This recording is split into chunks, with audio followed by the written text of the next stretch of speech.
Hello students, in this video we are going to discuss about Cartesian product of sets.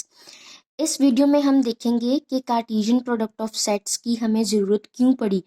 क्योंकि बच्चों को हमेशा यही क्वेश्चन मन में अराइज होता है कि जो हम पढ़ रहे हैं उसका हम कहाँ पे यूज़ कर सकते हैं। सबसे पहले हम यही देखेंगे कि हमें इसकी ज़रूरत कहाँ पे पड़ती है, हम कहाँ यूज़ कर सकते हैं। उसके बाद इसकी एग्जैक्ट डेफिनेशन को डिस्कस करेंगे और फिर इसके कुछ इंपॉर्टेंट पॉइंट्स या इंपॉर्टेंट रिजल्ट्स को डिस्कस करेंगे।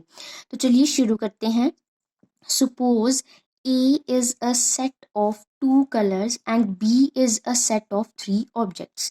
मान लीजिए हमारे पास A और B दो सेट हैं।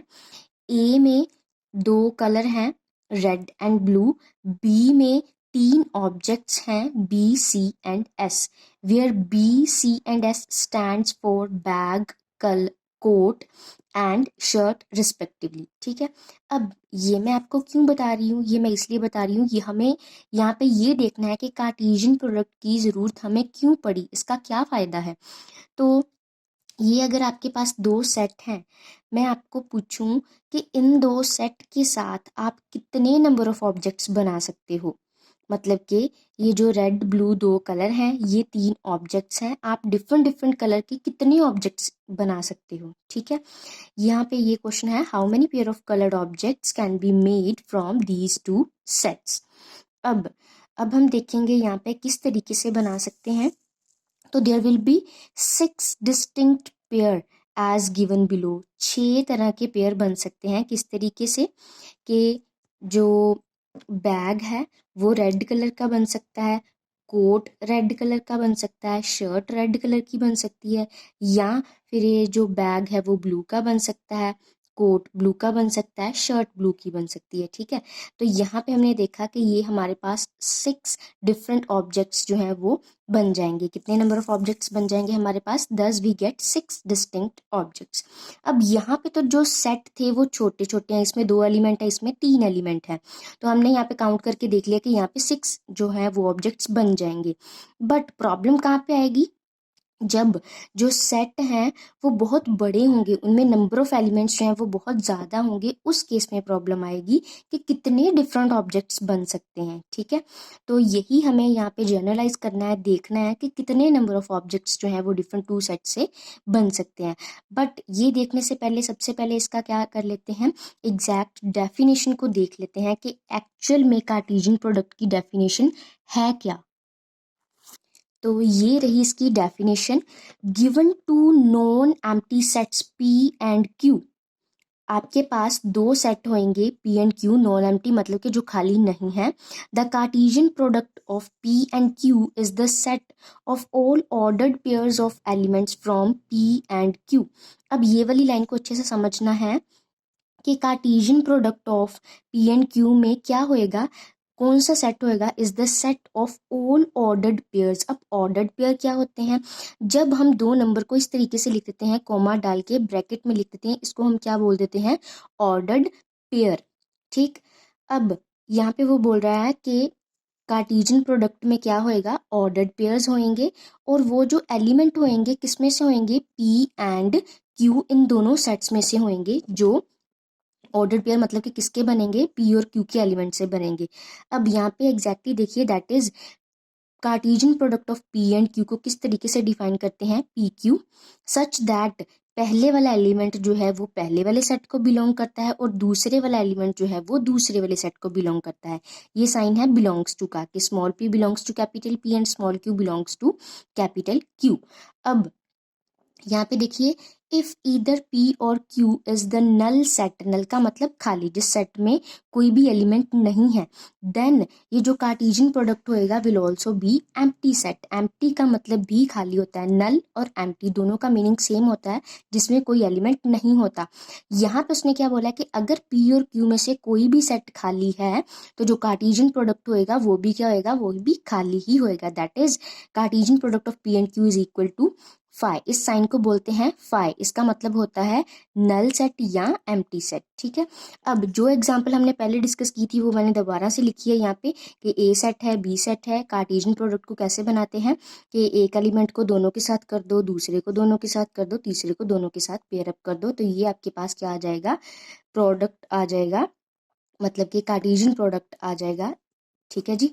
अब इसमें हमने पहले डिस्कस किया हुआ है कि कितने एलिमेंट्स आए थे, 6 नंबर ऑफ एलिमेंट्स आए थे। अब हमें देखने हैं इसके इम्पॉर्टेंट पॉइंट्स या इम्पॉर्टेंट रिजल्ट्स जो कार्टेशियन प्रोडक्ट से रिलेटेड हैं। रिमार्क नंबर 1, सबसे पहला जो रिजल्ट है वो ये है कि अगर 2 ऑर्डर्ड पेयर्स आर इक्वल, अगर 2 ऑर्डर्ड पेयर इक्वल हैं, या 2 ऑर्डर्ड पेयर कब इक्वल होंगे, if and only if the corresponding first element are equal and the second element are also equal. अब इसको मैं आपको एग्जाम्पल की मदद से समझाती हूँ कि यहाँ पे हमारे पास है 2 ordered pair X Y and 2 3, बीच में कौन सा साइन है, इक्वल टू का। यहाँ पे क्या शो हो रहा है कि ये 2 ऑर्डर्ड पेयर इक्वल हैं, बट उसने यहाँ पे हमें क्या बताया है कि कंडीशन क्या है इसकी, कि अगर पहले वाला एलिमेंट पहले वाले के बराबर होएगा, दूसरे वाला दूसरे वाले के बराबर होएगा, तो ये दोनों जो ऑर्डर्ड पेयर हैं वो बराबर होंगे। इफ एंड ओनली इफ का क्या मतलब होता है कि अगर ये चीज़ गिवन है तो आप ये लिख सकते हो, अगर ये गिवन है तो आप ये लिख सकते हो, ठीक है। इफ एंड ओनली इफ का मतलब ये होता है। अब इसके जो नेक्स्ट वाले पॉइंट्स हैं वो भी देख लेते हैं। यहाँ पे ये देखिए सेकंड वाला point, if there are P elements in A and Q elements in B. इसका क्या मतलब कि मान लीजिए ए सेट में कितने नंबर ऑफ एलिमेंट है पी, और बी सेट में कितने नंबर ऑफ एलिमेंट है क्यू नंबर ऑफ एलिमेंट है, then there will be P into Q elements in Cartesian product of A and B.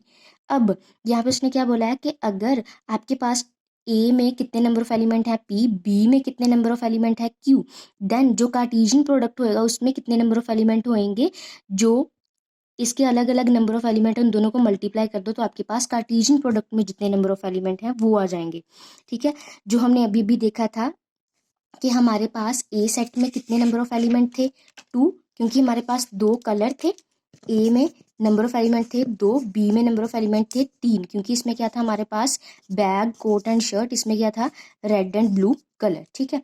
तो अब अगर आपको कार्टेशियन प्रोडक्ट में जानना है कि कितने नंबर ऑफ एलिमेंट होंगे तो क्या करोगे, कितने नंबर ऑफ एलिमेंट जितने ए में है मल्टीप्लाई कर दो उसको नंबर ऑफ एलिमेंट जितने बी में होंगे। तो ए में कितने थे 2, बी में कितने 3, तो कितने आगे 6। ये हमने ऑलरेडी फाइंड आउट किया था क्योंकि तब हमारे पास सेट छोटा था तो हमने इजीली फाइंड आउट कर लिया कि 6 नंबर ऑफ ऑब्जेक्ट होंगे। अब मैंने बोला था कि काम हमें ये कहाँ पे आएगा, जहाँ पे बड़े सेट होंगे, ज़्यादा नंबर ऑफ एलिमेंट्स होंगे। मान लीजिए कि बहुत बड़े सेट आ गए हमारे पास, एक आ गया कि ए में है नंबर ऑफ एलिमेंट 100 है, बी में है 200, तो उस केस में आप लोग क्या करोगे, उस केस में भी इस तरीके से करोगे कि जो कार्टेशियन प्रोडक्ट में कितने होंगे, ए वाले और बी वाले को मल्टीप्लाई कर दो तो टोटल नंबर ऑफ जो आपके पास ऑर्डर्ड पेयर हैं वो आ जाएंगे। अब नेक्स्ट वाला पॉइंट देखिए, third point, if A and B are non empty sets and either A और B is an infinite set then so is Cartesian product of A and B. इससे पहले हमने डेफिनेशन में देखा था कि अगर ए और बी में से दोनों में से कोई एक सेट एम्प्टी होता है तो क्या होता है कि कार्टेशियन प्रोडक्ट का आंसर भी क्या आता है, एम्प्टी आता है। यहाँ पर उसने बोला है कि अगर दोनों में से एक इनफाइनाइट सेट है, इनफाइनाइट का मतलब कि जिसका कोई अंत नहीं है, नंबर ऑफ एलिमेंट्स जो हैं वो काउंट नहीं किए जा सकते, तो कार्टेशियन प्रोडक्ट के केस में भी क्या आएगा, इनफाइनाइट नंबर ऑफ एलिमेंट्स ही आएंगे। अब फोर्थ वाला देखिए, यहाँ पे क्या है कि यहाँ पे 3 बार मल्टीप्लाई हो रहा कौन सा सेट, ए सेट। यहाँ पे इसमें किस तरीके के एलिमेंट आएंगे, A comma B comma C, where A B C किसको बिलोंग करेंगे, ए को, क्यों, क्योंकि यहाँ पे ए है तीनों, ठीक है। Here A comma B comma C is called an ordered triplet. जब हमने इस तरीके से लिखा था ए बी, इसको हमने क्या बोला था, ऑर्डर्ड पेयर, मतलब कि ये 2 नंबर हैं ऑर्डर्ड पेयर, अगर 3 हो जाते हैं तो क्या बोल देते हैं, ऑर्डर्ड ट्रिपलेट, ठीक है जी।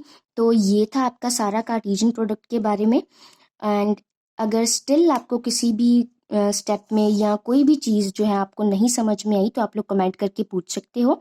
And if you like this video please hit the like button and subscribe to my channel, इससे मुझे मोटिवेशन मिलेगी ताकि मैं आगे भी ऐसी वीडियोज़ डालूँ।